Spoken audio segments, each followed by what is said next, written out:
Hello, friends! In today's episode, we'll be discussing a very crucial, informative, and interesting topic. I hope you'll enjoy the conversation and learn a lot from this video. If you do learn something, try implementing it in your own life to improve yourself. Plus, by improving your English, you'll also gain some knowledge. I promise that you won't be disappointed if you stick around till the end. Before we begin, let me ask you a question. Which social media platform do you use the most? Which one do you think is the best? Feel free to share your thoughts in the comments below. What's the mean, dark side of social media? Well, social media can have negative effects on our mental health and well-being. For example, constant comparison with others, cyberbullying, and addiction are some of the dark sides of social media. Hi, Tom. It's been a while since we last saw each other. You look tired. Are you feeling okay? Hey, Daisy. Yeah, I've been feeling a bit weak lately. Some of my friends pointed it out to me, and now I'm starting to take it seriously. Oh, I'm sorry to hear that. Is there anything going on that might be making you feel this way? Have you been taking good care of yourself lately? I'm feeling a bit lost lately. I've been spending most of my time at home and not doing much physical activity like I used to. It's making me feel a little down, you know? I understand your situation, and I'm here to help. I recommend taking a break from online video games and limiting your social media use to the extent possible.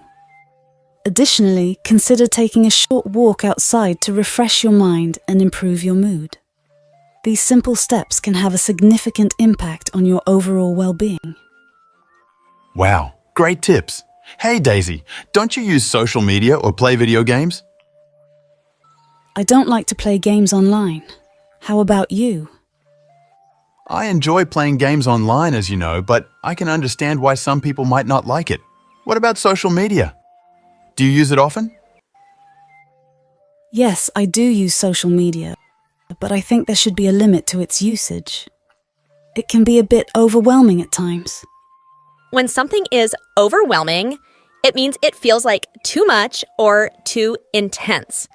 Imagine trying to carry a huge pile of books all at once.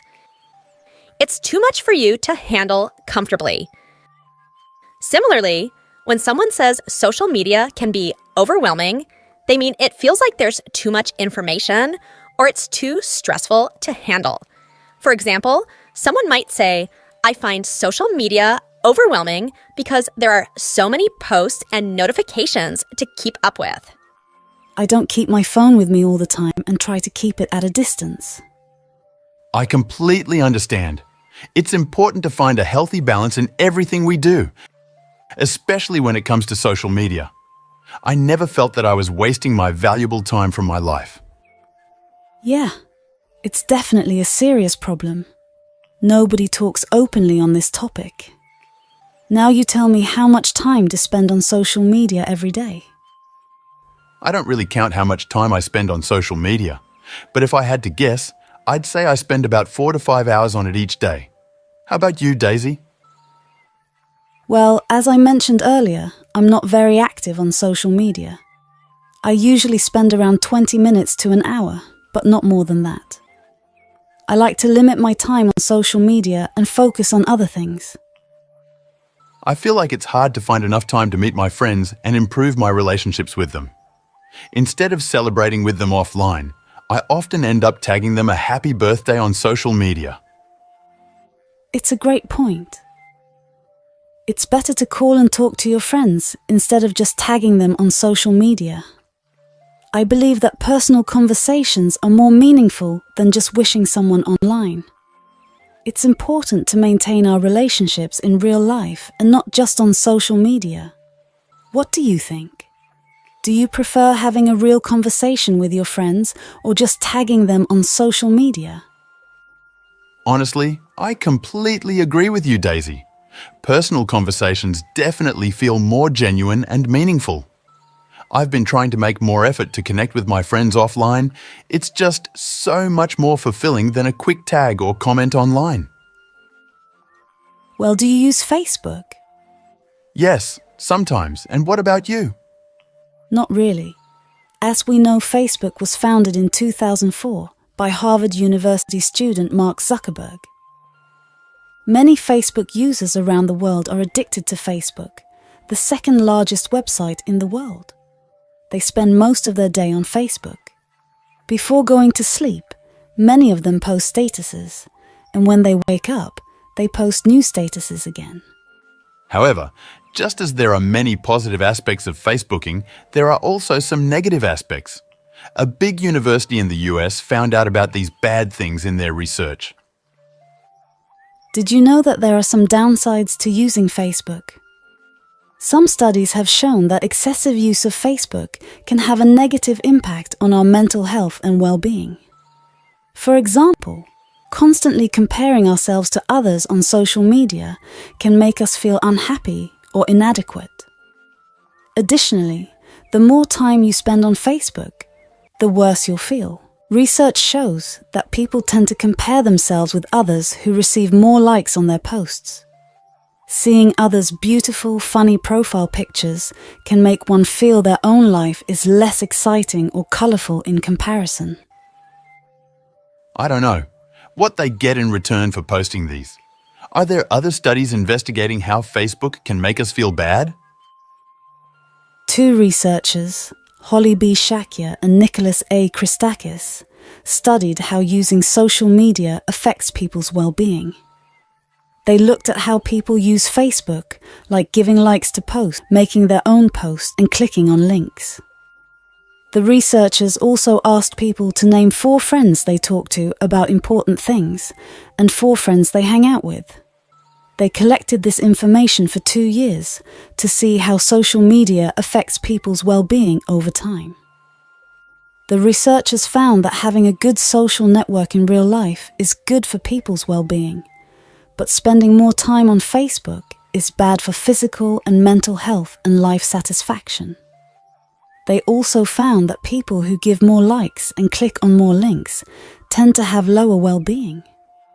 Spending a lot of time on Facebook also makes people feel worse after a few days. Not only that, but also lack of privacy.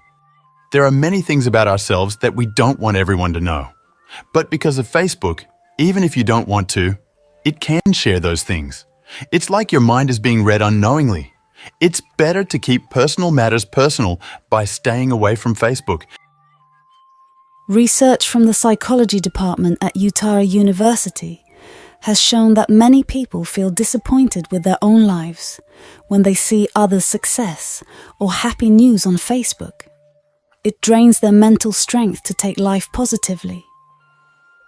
Hey, I was wondering if you know anything about TikTok addiction. I heard that it's more addictive than Instagram or YouTube. Is that true? Yes, Tom. There have been some studies that show that TikTok can be more addictive than other social media platforms like Instagram or YouTube. One of the reasons for this is that TikTok uses an algorithm that shows users the content they are most likely to enjoy. And this can make users spend more time on the app. That's interesting. I've also noticed that some of my friends spend hours scrolling through TikTok videos. Absolutely. Did you know that on TikTok you don't even have to search for videos? You can just swipe and the next video will start playing automatically. And the rewards are instant, with new rewards every 20 or 25 seconds. It's designed to keep you engaged for longer periods of time. Hey Daisy, what are your thoughts on watching short videos? Well, I believe that we should try to limit our time watching short videos as much as possible. Yeah, it's really easy to get sucked into watching them for hours.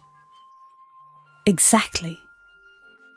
The problem is that we get quick bursts of entertainment, but it's not very fulfilling in the long run.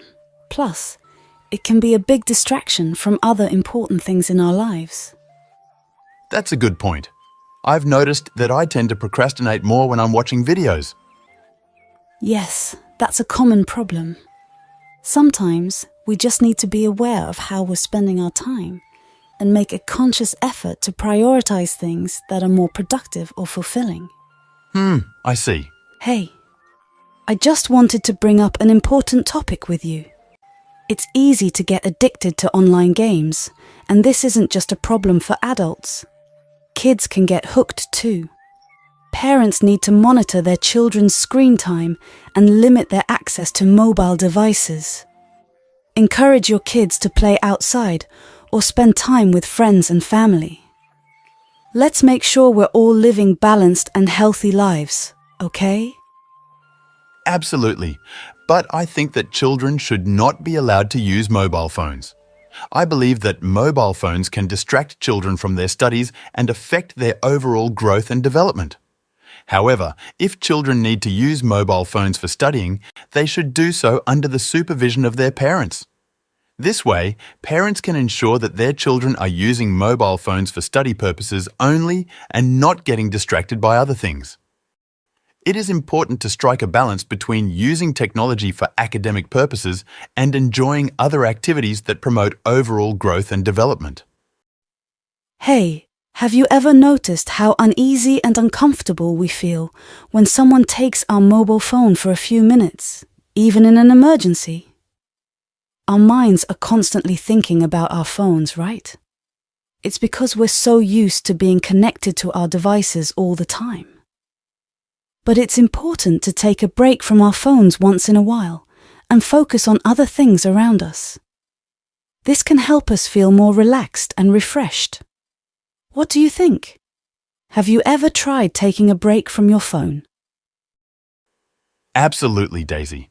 It's essential to take breaks from our devices and live in the moment. Personally, I've found that disconnecting from my phone and spending time with friends and family can be incredibly refreshing. What about you? Have you found any specific activities or hobbies that help you unwind and disconnect from technology? Absolutely, Tom. I totally agree with you. Disconnecting from technology can really recharge our batteries. For me, I've also been reading religious books and self-development books. They've been a great escape from the digital world. We should try everything that can help to stay away from devices. Did you know that social media apps are designed in a way that makes you want to keep using them? Really? Why is that?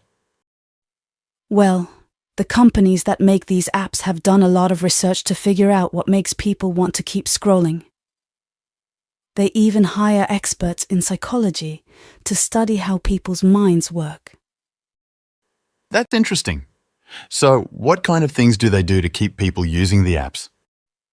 Everything from the colors they use to the way the buttons are arranged on the screen. They know how to make the app look and feel addictive so that people want to keep using it. And they pay these experts a lot of money to do it. What tips would you suggest to help people avoid falling into the trap of social media? To overcome social media addiction, one of the ways is to uninstall the apps from your phone.